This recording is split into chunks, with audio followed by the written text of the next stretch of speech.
with me. Today I'm making Punjabi style Rajma Masala. This is a popular classic that we all love and enjoy. My channel all about easy to follow and easy to implement, ingredients always displayed on the right and highlighted for each cooking step. If you like my channel, please do not forget to subscribe, share and like. So come follow along and cook with me. To make the Rajma Masala, here I have 1.5 cups of Rajma or red kidney beans that I have soaked overnight, or you need to soak it for at least 6 to 8 hours. However, if you forget to soak it, then soak it in hot water for 1 to 2 hours and that will be fine as well. These are all the whole spices and dry powdered spices that we need. 3 green chilies, 2 bay leaves, 2 1-inch cinnamon stick, 10 to 12 black peppercorns, 5 green cardamoms, 5 cloves, 2 black cardamoms, 2 teaspoons coriander powder, 1 teaspoon turmeric powder, 2 teaspoons red chili powder and 1 teaspoon kasuri methi.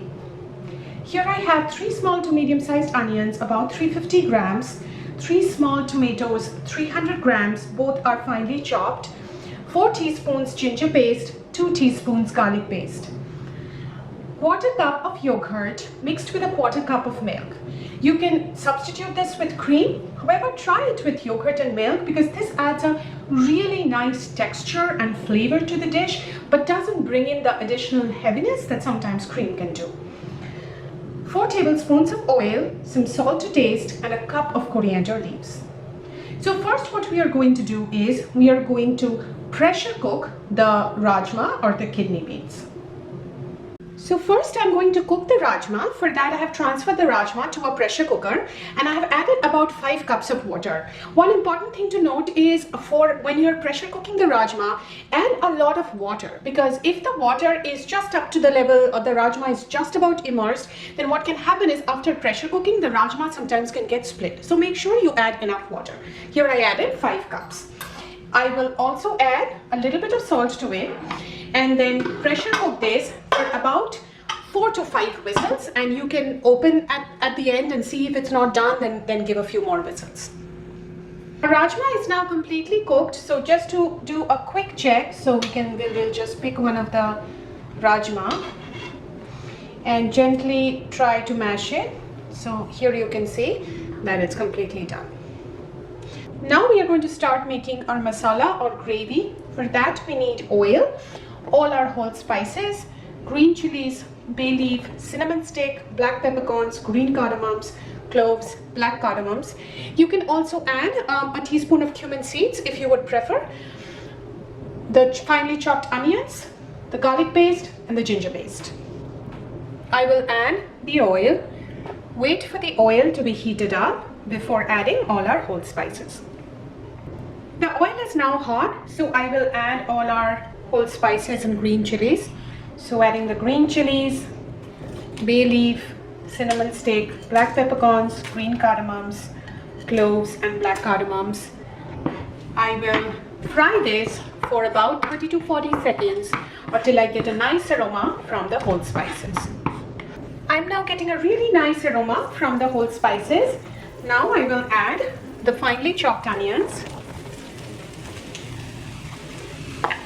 And we will fry the onions till they caramelize and turn light brown.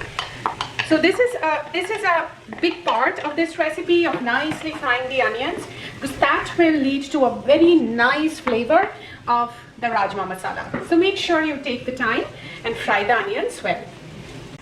As you can see, the onions have now caramelized, they turn light brown.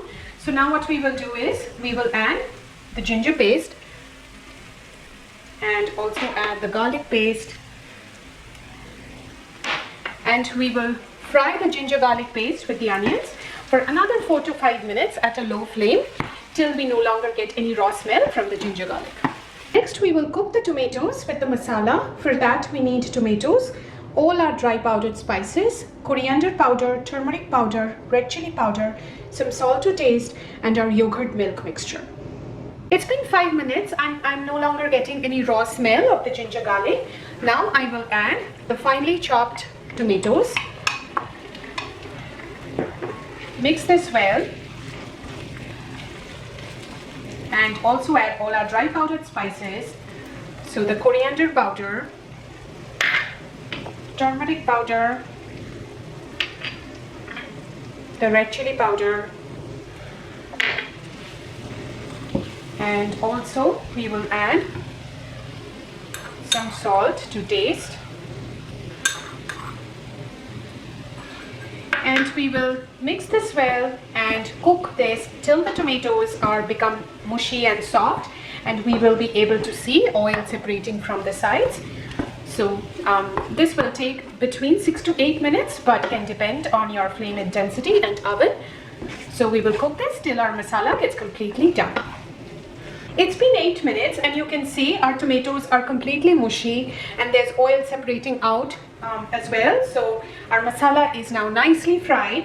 Next I will add the yogurt milk mixture, and we will cook this for another 4 to 5 minutes till we can see the oil separating out, and make sure you keep the flame as low or low medium and keep stirring continuously to make sure the yogurt doesn't get split or curdled.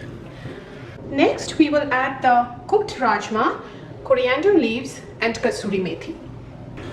It's been about 4 minutes and you can see how the gravy has thickened up and how beautiful the color of the dish is, and I can see the oil also separating out here.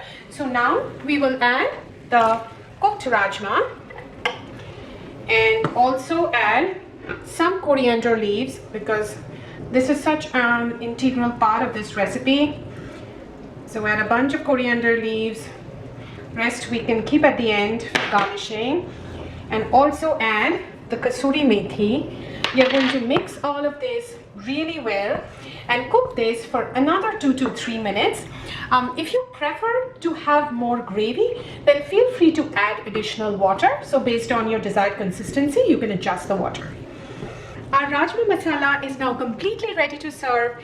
It's great to enjoy with roti, naan, paratha or a bowl of rice. Do try this recipe this way and I'm sure you will love it. Do let me know how this recipe works out for you, and thank you so very much for watching my channel.